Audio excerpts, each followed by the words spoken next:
No, I think it's a great quality. The we'll go backwards a little bit.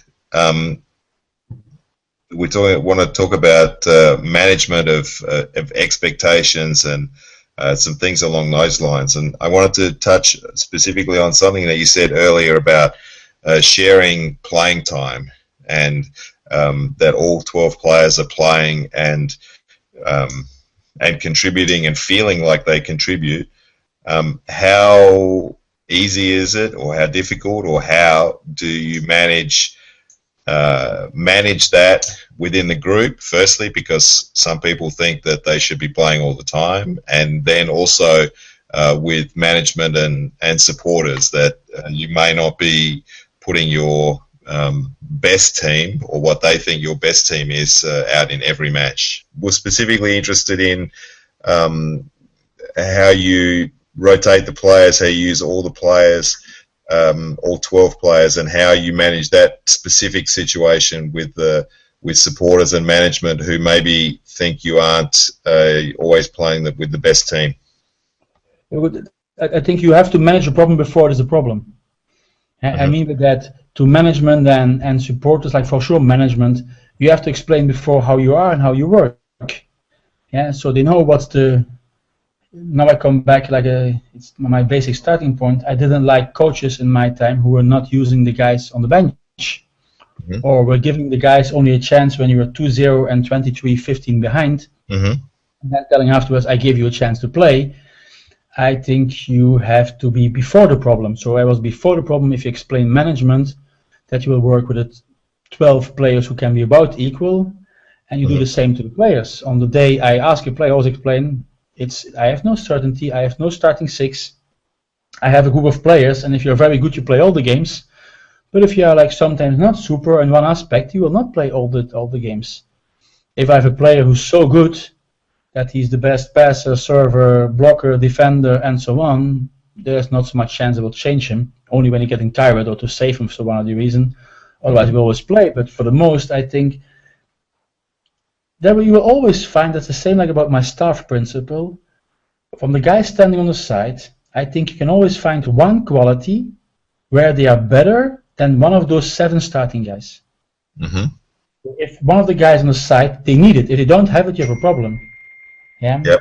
So guys on the side need a quality, like for example a good serve, and then you can change one middle blocker for a serve, only one ball a game, but the guy on the side knows at least that's my quality, I'm better than the starting 7. That can be a serve, it can be a block, it can be a defense, it can be a double change.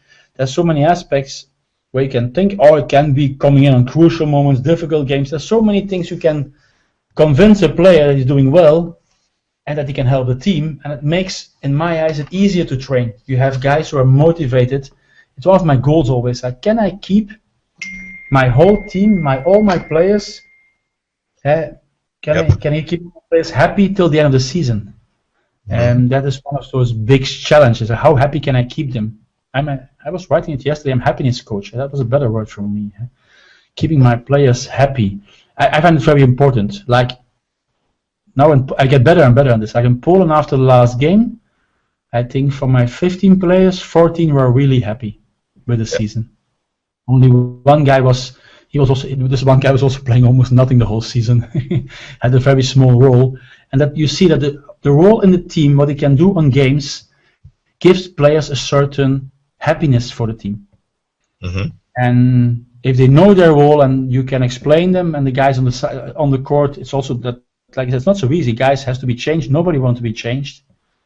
It's a process. It's a process where you explain people and hope it's working, and where you look for better qualities. That's why you have to. You also have to scout trainings. I was doing the last years much more scouting the trainers, so you can see also every day that somebody is a better defender than another one. And if you can show it every day, people start to understand.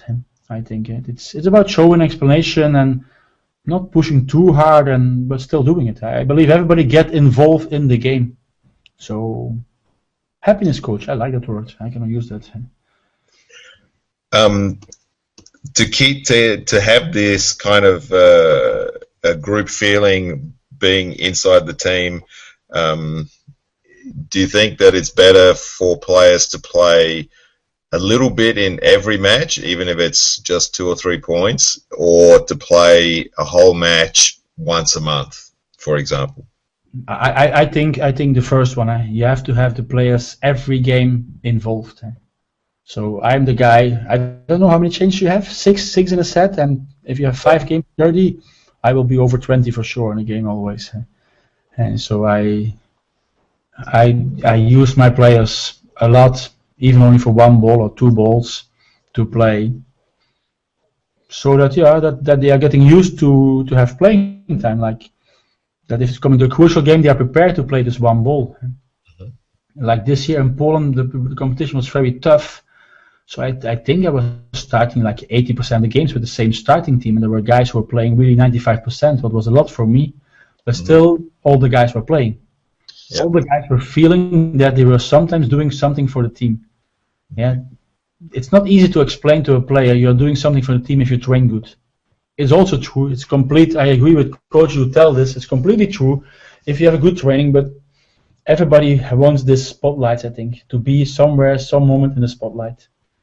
Yeah, and that I give them then.